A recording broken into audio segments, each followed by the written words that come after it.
أعوذ بالله من الشيطان الرجيم.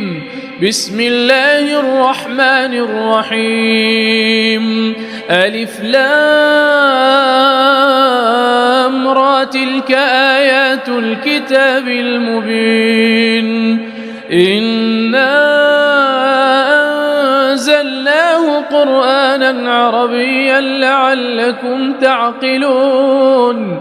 نحن نقص عليك أحسن القصص بما أوحينا إليك هذا القرآن وإن كنت من قبله لمن الغافلين. إذ قال يوسف لأبيه يا أبت إني رأيت 11 كوكبا رأيت 11 كوكبا والشمس والقمر رأيتهم لي ساجدين. قال يا بني لا تقصص رؤياك على إخوتك فيكيدوا لك كيدا إن الشيطان للإنسان عدو مبين. وكذلك يجتبئك ربك ويعلمك من تأويل الأحاديث ويتم نعمته عليك وعلى آل يعقوب كما أتمها على أبويك من قبل إبراهيم وإسحاق إن ربك عليم حكيم. لقد كان في يوسف وإخوته آيات للسائلين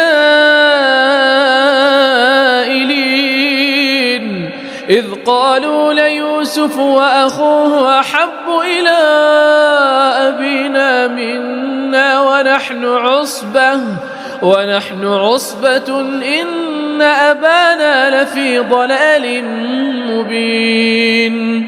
اقتلوا يوسف أو اطرحوه أرضا يخل لكم وجه أبيكم وتكونوا من بعده قوما صالحين. قال قائل منهم لا تقتلوا يوسف وألقوه في غيابة الجب يلتقطه بعض السيارة إن كنتم فاعلين. قالوا يا أبانا ما لك لا تأمنا على يوسف وإنا له لناصحون. أرسله معنا غدا يرتع ويلعب وإنا له لحافظون. قال إني ليحزنني أن تذهبوا به وأخاف أن يأكله الذئب وأنتم عنه غافلون. قالوا لئن أكله الذئب ونحن عصبة إنا إذا لخاسرون. فلما ذهبوا به وأجمعوا أن يجعلوه في غيابة الجب وأوحينا إليه لتنبئنهم بأمرهم هذا وهم لا يشعرون. وجاءوا أباهم عشاء يبكون. قالوا يا أبانا إنا ذهبنا نستبق وتركنا يوسف عند متاعنا فأكله الذئب وما أنت بمؤمن لنا ولو كنا صادقين. وجاءوا على قميصه بدم كذب قال بل سولت لكم أنفسكم أمرا فصبر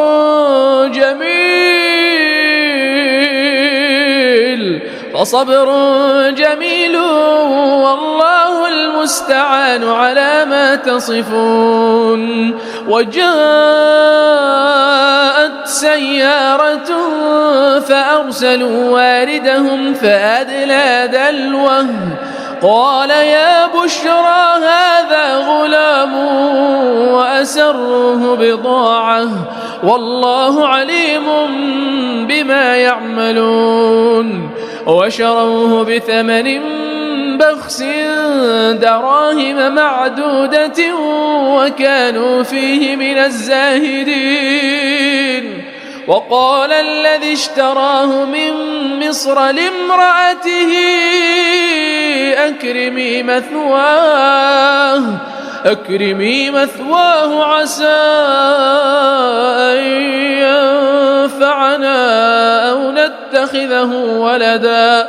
وكذلك مكنا ليوسف في الأرض ولنعلمه من تأويل الأحاديث والله غالب على أمره ولكن أكثر الناس لا يعلمون. ولما بلغ أشده آتيناه حكما وعلما وكذلك نجزي المحسنين.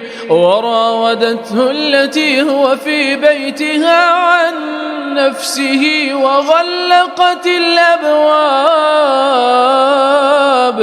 وغلقت الأبواب وقالت هيت لك قال معاذ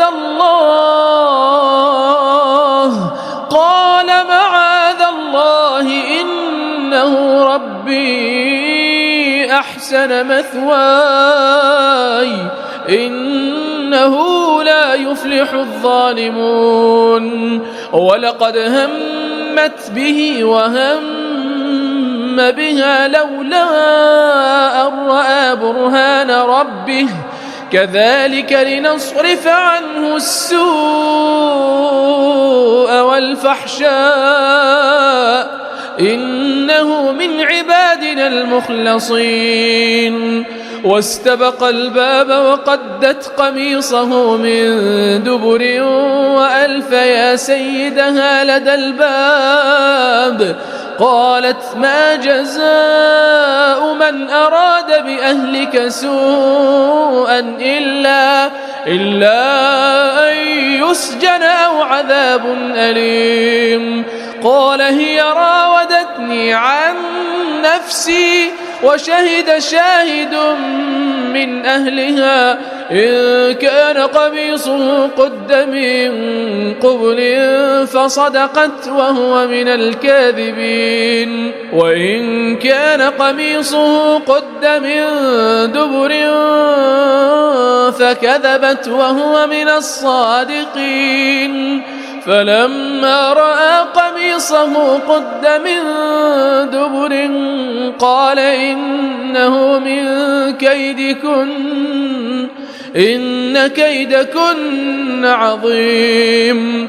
يوسف أعرض عن هذا واستغفري لذنبك إنك كنت من الخاطئين. وقال نسوة في المدينة امرأة العزيز تراود فتاها عن نفسه قد شغفها حبا إنا لنراها في ضلال مبين. فلما سمعت بمكرهن أرسلت إليهن وأعتدت لهن متكئا وآتت كل واحدة منهن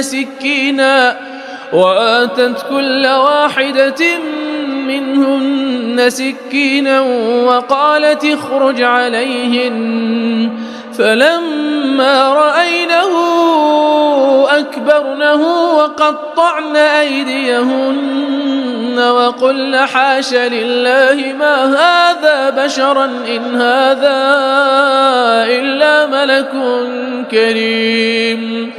قالت فذلكن الذي لمتنني فيه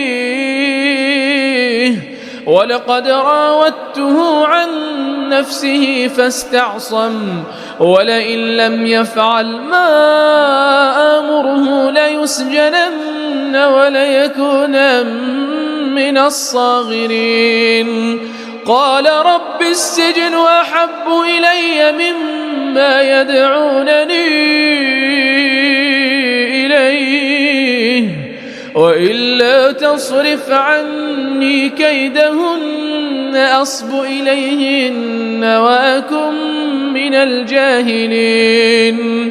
فاستجاب له ربه فصرف عنه كيدهن إنه هو السميع العليم.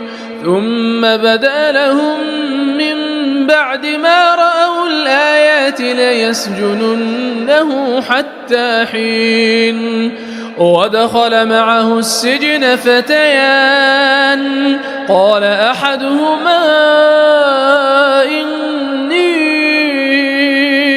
أراني أعصر خمرا وقال الآخر إني أراني أحمل فوق رأسي خبزا تأكل الطير منه نبئنا بتأويله إنا نراك من المحسنين. قال لا يأتيكما طعام ترزقانه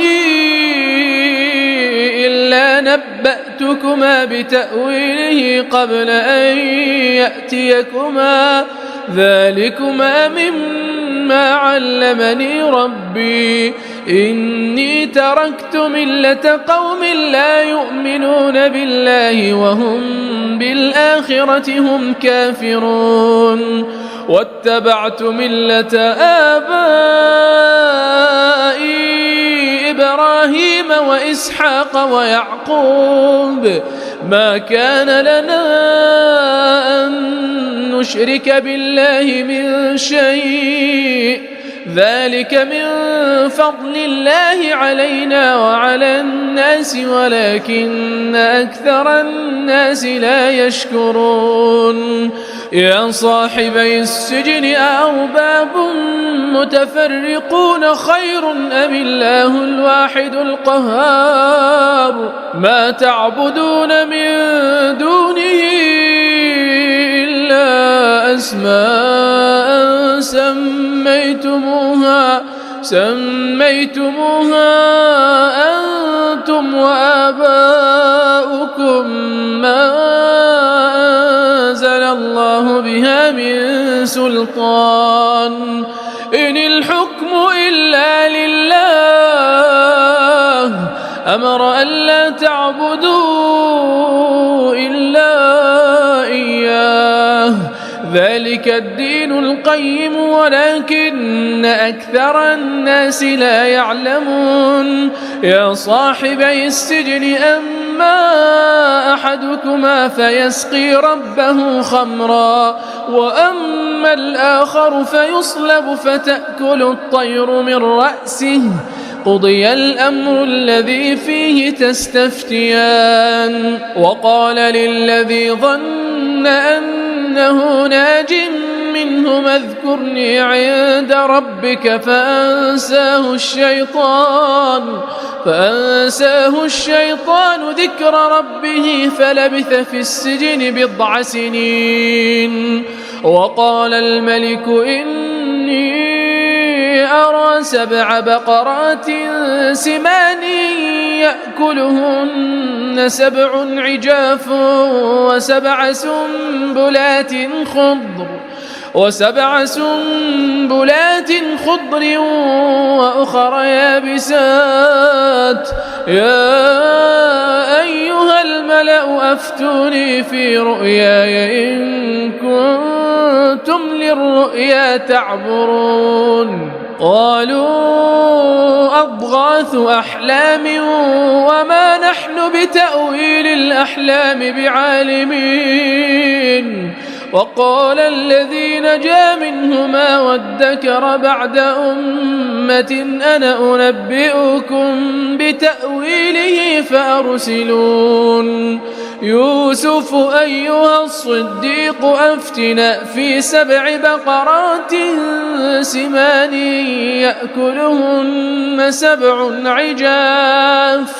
يأكلهن 7 عجاف و7 سنبلات خضر وأخر يابسات لعلي أرجع إلى الناس لعلهم يعلمون قال تزرعون 7 سنين دابا فما حصدتم فذروه في سنبله إلا قليلا مما تأكلون ثم يأتي من بعد ذلك 7 شداد يأكلن ما قدمتم لهن إلا قليلا مما تحصنون ثم يأتي من بعد ذلك عام فيه يغاث الناس وفيه يعصرون وقال الملك ائتوني به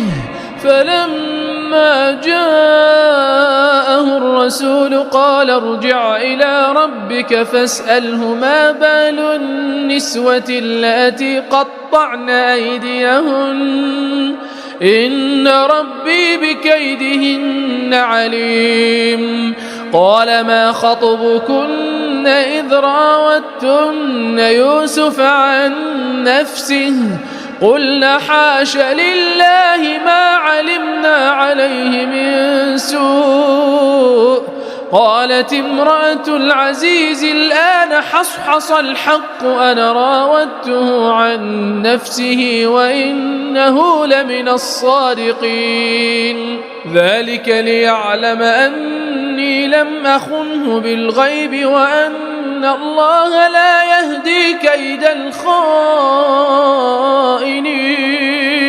وما أبرئ نفسي إن النفس لأمارة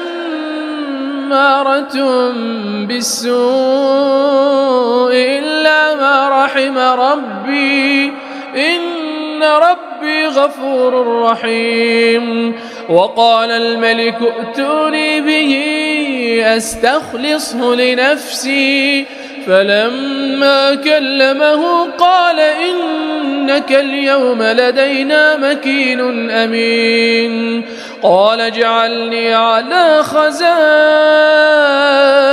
الأرض إني حفيظ عليم وكذلك مكنا ليوسف في الأرض يتبوأ منها حيث يشاء نصيب برحمتنا من نشاء ولا نضيع أجر المحسنين ولأجر الآخرة خير للذين آمنوا وكانوا يتقون وجاء إخوة يوسف فدخلوا عليه فعرفهم وهم له منكرون ولما جهزهم بجهازهم قال ائتوني بأخ لكم من أبيكم ألا ترون أني أوفي الكيل وأنا خير المنزلين فإن لم تأتوني به فلا كيل لكم عندي ولا تقربون قالوا سنراود عنه أباه وإنا لفاعلون وقال لفتيانه اجعلوا بضاعتهم في رحالهم لعلهم يعرفونها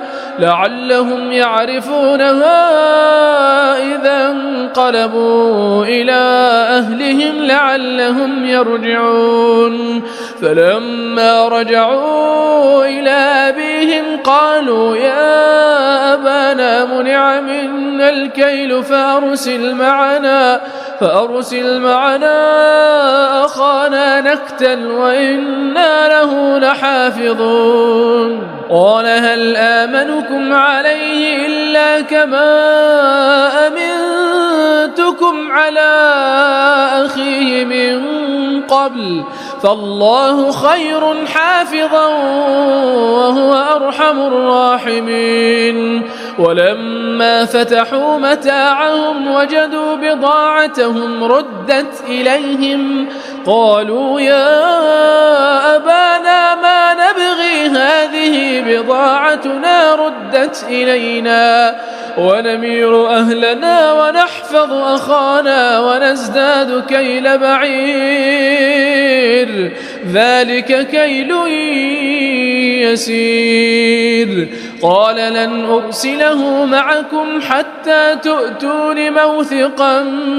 من الله لتأتونني به إلا أن يحاط بكم فلما آتوه موثقهم قال الله على ما نقول وكيل وقال يا بني لا تدخلوا من باب واحد وادخلوا من أبواب متفرقة وما أغني عنكم من الله من شيء إن الحكم إلا لله عليه توكلت وعليه فليتوكل المتوكلون ولما دخلوا من حيث أمرهم أبوهم ما كان يغني عنهم من الله من شيء إلا حاجة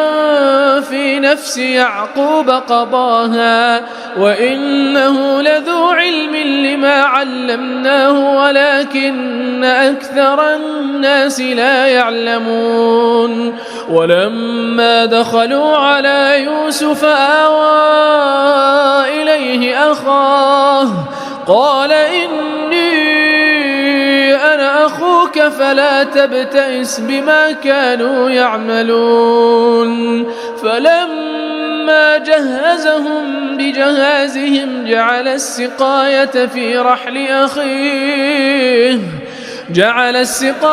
في رحل أخيه ثم أذن مؤذن أيتها العير إنكم لسارقون قالوا وأقبلوا عليهم ماذا تفقدون قالوا نفقد صواع الملك ولمن جاء به حمل بعير وأنا به زعيم قالوا تالله لقد علمتم ما جئنا لنفسد في الأرض وما كنا سارقين قالوا فما جزاؤه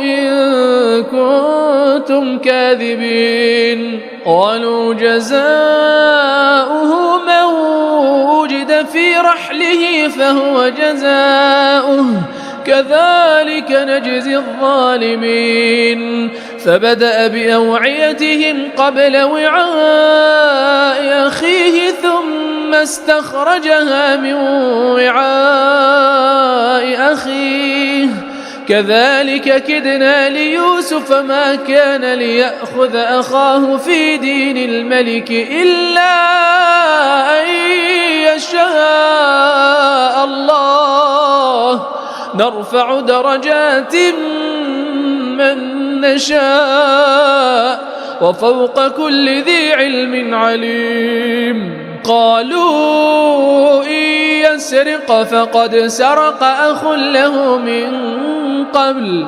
فأسرها يوسف في نفسه ولم يبدها لهم قال أنتم شر مكانا والله أعلم بما تصفون قالوا يا أيها العزيز إن له أبا شيخا كبيرا إن له شيخا كبيرا فخذ أحدنا مكانه إنا نراك من المحسنين. قال معاذ الله أن نأخذ إلا من وجدنا متاعنا عنده إنا إذا لظالمون.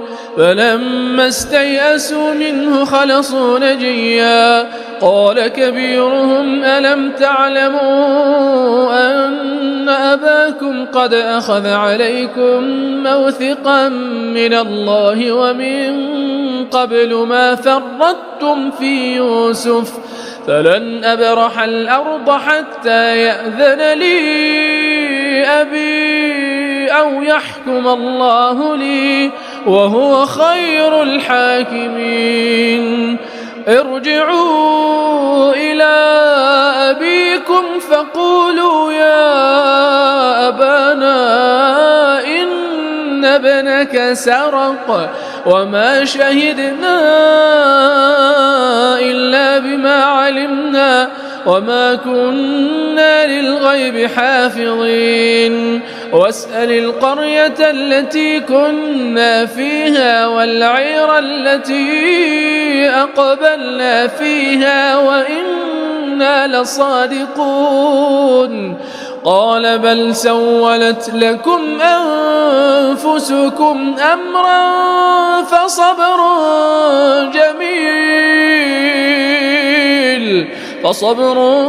جميل عسى الله أن يأتيني بهم جميعا إنه هو العليم الحكيم.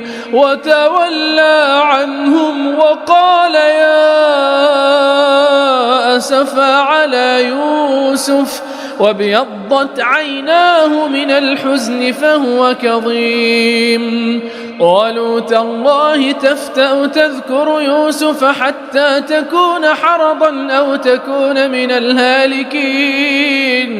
قال إنما أشكو بثي وحزني إلى الله وأعلم من الله ما لا تعلمون. يا بني يذهبوا فتحسسوا من يوسف وأخيه ولا تيأسوا من روح الله إنه لا ييأس من روح الله إلا القوم الكافرون.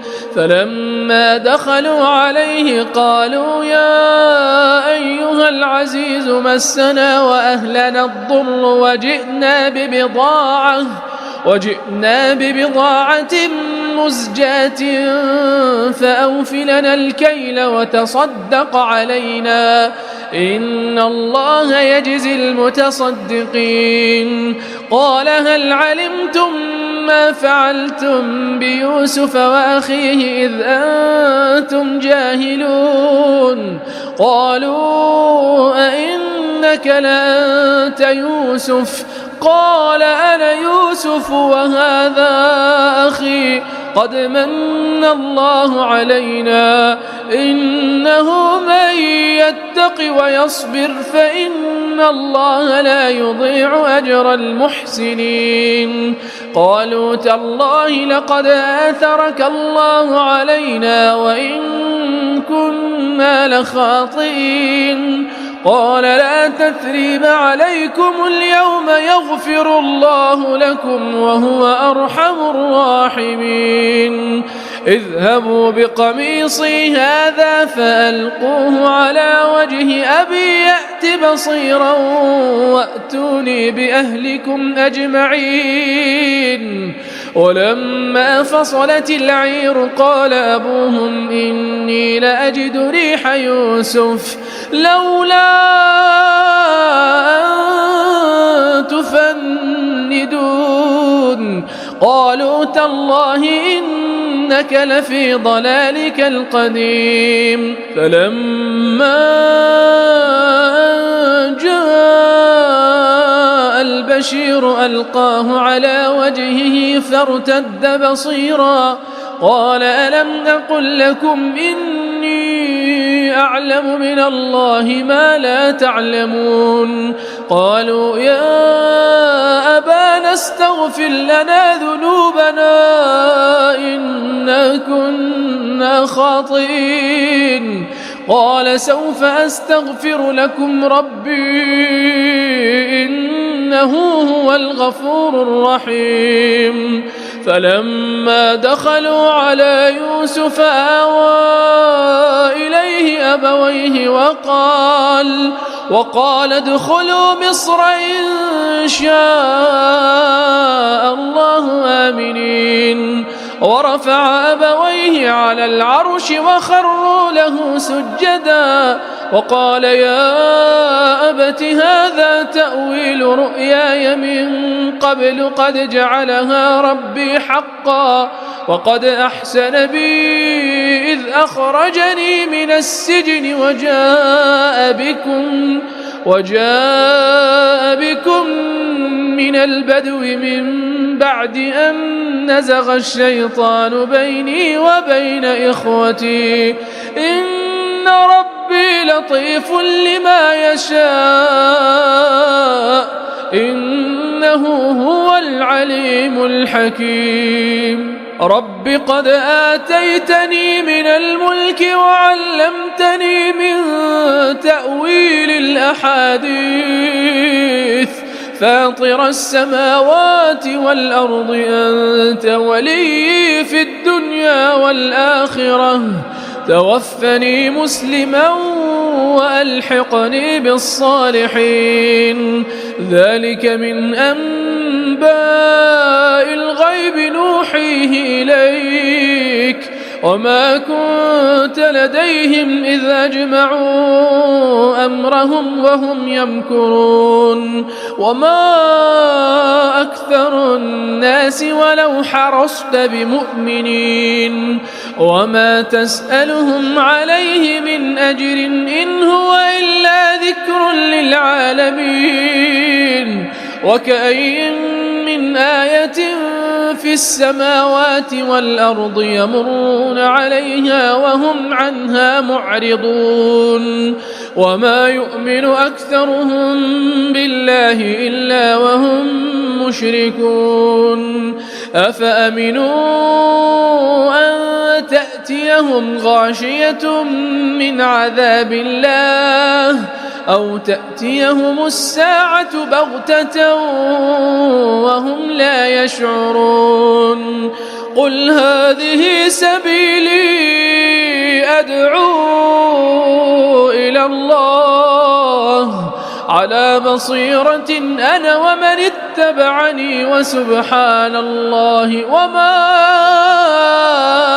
أنا من المشركين وما أرسلنا من قبلك إلا رجالا نوحي إليهم من أهل القرى أفلم يسيروا في الأرض فينظروا كيف كان عاقبة الذين من قبلهم ولدار الآخرة خير للذين اتقوا أفلا تعقلون حتى إذا استيأس الرسل وظنوا أنهم